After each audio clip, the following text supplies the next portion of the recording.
Welcome to Adoption Matters, a podcast with real people sharing real stories and getting real about adoption from all three perspectives of the adoption triad. I'm Kim Noeth, one of your co-hosts, and I'm a birth mom, and I'll be sharing along with Sharon Butler-Obazee, an adoptee, and Sally Ankerfelt, an adoptive mom. Together, we will explore difficult topics and share frank conversations guided by our commitment to truth-telling and truth-seeking. In each episode, we use adoption-to-tune principles to help us navigate even the most sensitive topics with grace and respect. Together, we model courageous communication, and we help create a community where anxiety can be reduced and mutual understanding can prevail. Whether you're an adoptee, a birth mom, or an adoptive parent, we are excited to share our stories, our insight, and our support. Today, we'd like to welcome our guest, Michelle Soggs. Michelle is a teacher, and she's going to be speaking to us a little bit about adoption and foster care in the classroom. Welcome, Michelle. Thank you. Glad to be here.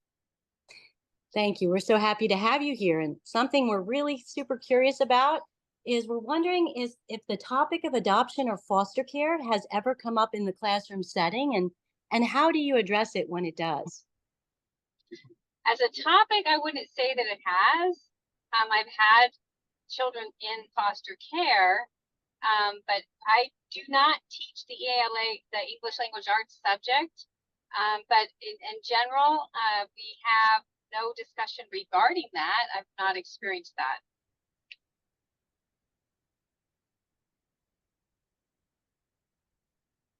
And did you say you do have some students that are adopted? I have students that are in foster care, and I've had students in foster care. In the past, I've had students that have been adopted by a grandmother, that started off in foster care and then adopted by the grandmother. But I've not actually had students that have been adopted. Have you ever had other than that with the church? Okay. And we're curious if you've ever had any activities like where maybe perhaps the students had to do a family tree or something that might have been a little bit more sensitive, and how did you handle something like that? Yeah, a lot of my students in general are being taken care of by other family members. Oftentimes aunts, uncles, grandmothers. And so we often use the word guardian, as opposed to mom or dad. And especially like Mother's Day, there's always some kind of thing that we do. We have done things in the past during Mother's Day. And so I just say, well, is there someone special that you can make this item for, this whatever we're doing? Can you gear it to someone special in your life, someone that you appreciate it, that's helping you or taking care of you, things like that? Yeah, Michelle, I'm curious about that a little bit. Like, how do the students respond to that in terms of understanding the word guardian? I appreciate that word personally, and at least not using like mom or dad, because there's such an expansive definition in kids' minds of who really, like you said, is the person they want to send to care about. But what do you see as their response to that when you open it up to a broader definition? They like it. They feel relief, because sometimes it's frustrating for them if they feel like they have to do exactly what's being said. But once they feel more included, and then they get excited about what they're doing because they have an idea of what to do, where before they didn't know. So I'm always walking around the classroom monitoring and engaging the students. If I see something like that, I talk with them and ask them like how, what their thoughts are, and then we talk about other things they can do, other options. I'm curious, Michelle, what kind of options have you recommended before, or what comes up most frequently? I mean, mainly just what I said. I talk with them and say, well, do you have someone that it's in your home or someone that you see frequently that you really care about that this would work for? Would that be an option for you? Just kind of probing a little bit, trying to figure out how this would work best for them. And I have never had a problem. They've always been able to think of somebody. You know, for a guardian or kinship adoption, as you mentioned, you've had some children adopted through kinship. Mhm. I think for me, like as an adoptive parent, I'm pretty aware of when in the classroom there might be something that might make my child feel excluded, kind of because they maybe don't have the information, or they are not connected in the traditional, I quote unquote, way, right? And so for me to hear that you're aware of that and have that sensitivity is encouraging. And so I think about like in your school, um, does some of the things that the way that you do it, does that also translate for other teachers? Do they pick up on that, or do you share this with other teachers? Um, yeah, I would say I co-teach with another teacher. We share subjects, so we teach the same students. So oftentimes we'll share what's going on with our students because we're both interacting with the same students. But in terms of collaborating with other teachers and other grade levels, I just know that the population at our school is so diverse, and the needs are vast. And so we're very accustomed to having a non-traditional home environment. And so I think that most of our teachers are very sensitive to thinking along those lines when it comes to special holidays or any kind of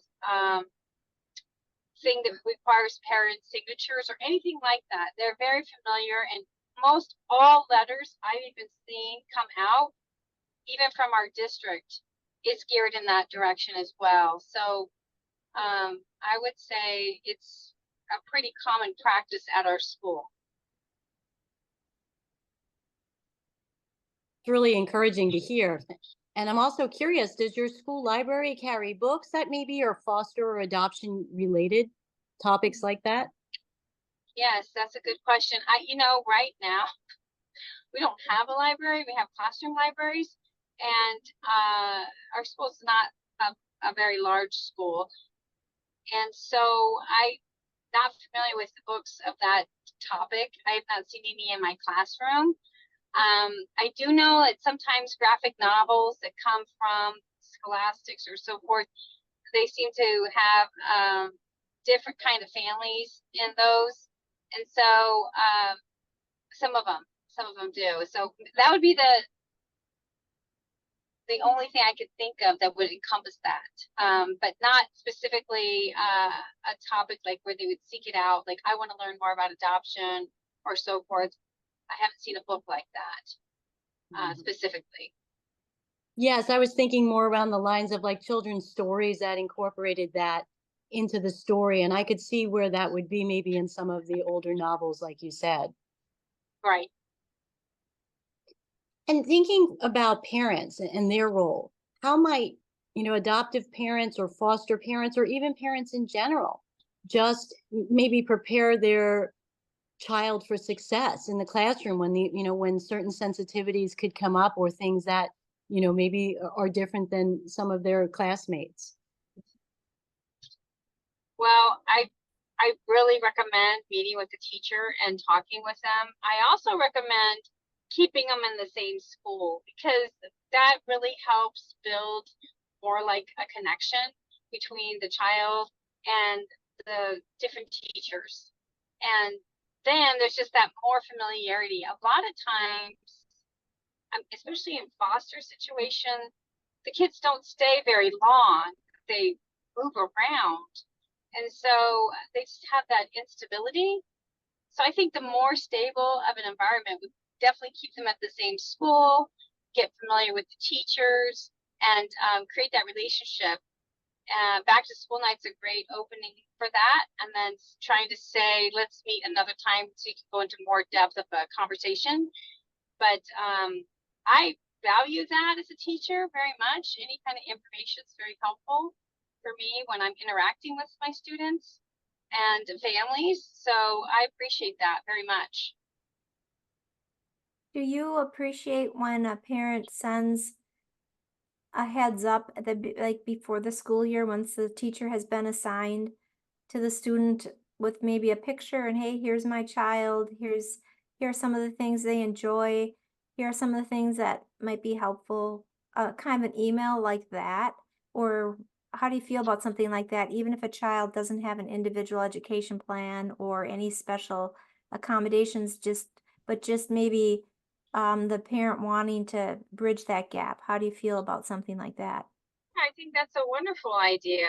We do have a communication app that we use called Class Dojo. And so initially, right before school starts, I send out an invitation to all my parents to make sure they join, because that's the main forum I use to communicate with parents. And if they can private message me on that application. So I did receive a message from a parent like that, and I thanked her for it and I appreciated the information.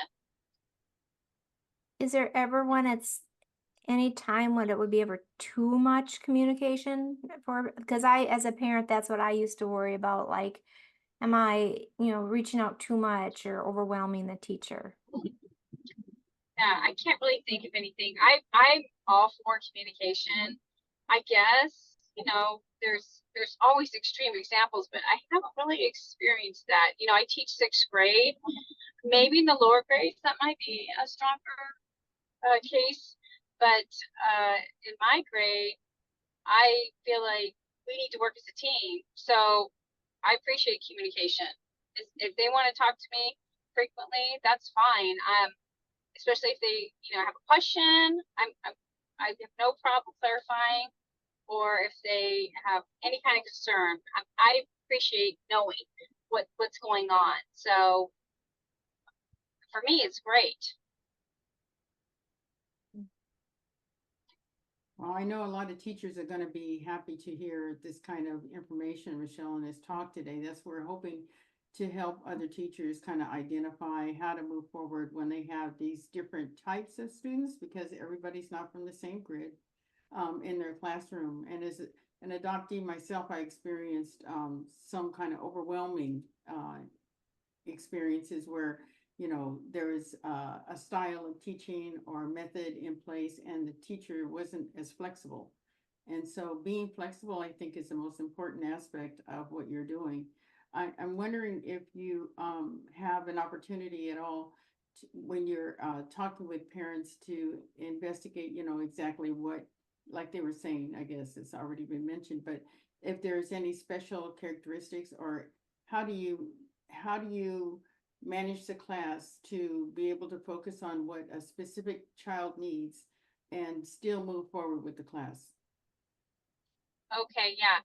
So all children have diverse needs, and I have in my classroom, in terms of skills, they have diverse skills too. Some students have difficulty with writing, just even writing a sentence. They're more oral, and they work on the computer, but they have a hard time writing with a pencil. And I also have students that have a delay, and I have students that have, other challenging in terms of learning abilities. So I'm always looking to make sure that I have modifications in my lesson to accommodate them, to support them. And also, I might adjust my expectations in terms of based on their ability level, so they can feel success and not overwhelmed. Because I really feel like a child could shut down quickly if all they are experiencing is failure. And so I want them to be working on what they know and how to build on that and feel success in that, rather than just trying to measure up to a particular standard. To me, it's about growth and progress, and how can we get to that continuation. Very good. Yeah, Michelle, thank you so much, especially as we start the beginning of a new school year. That's some valuable information. And I bet, many times people don't even take some of these thoughts into consideration. So we thank you so much for sharing that with us. My pleasure. Yeah, that was very helpful for both, I think, me as a parent and hopefully for teachers, like Sharon said too. Some things I like how you I appreciate how you said that you actually wrap accommodations into your planning. It made me think of a recipe where I love recipes where it has the substitutions. If you don't have flour, you can use this. If you need that, you can use that. And it sounds like it's kind of like that. So if a child Right, needs maybe less writing, then I'm going to have them do that. So it's not that you have to come up with it right, immediately in the moment, right? But you've got some of those baked into the lesson plan already. So I would think that right, that would lower a little bit of the work or anxiety that a teacher might have if they're hearing that there are these different challenges or needs present for various needs present for different kids. right. Mm-hmm. Just one more thing, I was just thinking as we were talking, because we've talked a lot about academic needs and conversation. Are you ever faced with children with emotional delays or problems that keep them from moving or advancing, and how do you handle that?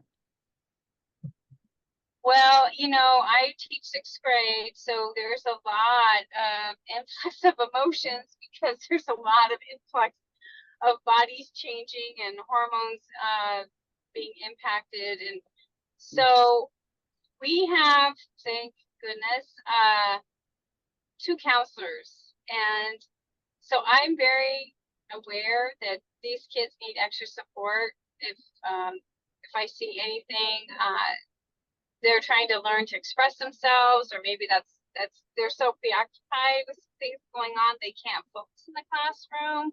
So I would definitely make a referral to the counselor, and the counselor's been so wonderful and able to reach out to that student in the same day. So that seems to really help a lot. If we see other kinds of things like, for instance, they're in the 6th grade and maybe their behaviors and socialization skills are maybe 2 grades below that, then we definitely set up a meeting with, it's called a care team. And in that care team, we review with the parent what's going on and what we observe, and how can we help this child move through this grade, or do we need to make some different changes to help this child have the best opportunities. So it's kind of an assessment is done, and it's done over a series of 2 or 3 meetings and tests, and then we decide, what's the best solution for the child. Very Great to hear. child-centric, right? Mhm. Yes. Yeah. Very. It's great to hear such considerations are there for the kids. Mhm. Thank you Yes. again, Michelle. We really enjoyed having you, and we enjoyed hearing, the advice that you have to give, and we appreciate you taking the time to share your wisdom with others. Thanks so much. Thank you. Well, thank you. Yeah, thank you. Thank you for listening to Adoption Matters, a podcast with real people sharing real stories and getting real about adoption from all 3 perspectives of the adoption triad. Help others find this podcast by leaving a rating on your preferred podcast platform. If you'd like more information about growing intentional families together and their adoption coaches, or if you would like to sign up for your free coaching consultation, then visit giftfamilyservices.com. We have enjoyed being with you, and we invite you to join us again next time for another episode of Adoption Matters. Real people, real life, and real talk. Please remember that the information provided is not intended as medical, therapeutic, or legal advice and does not reflect the views of all the participants.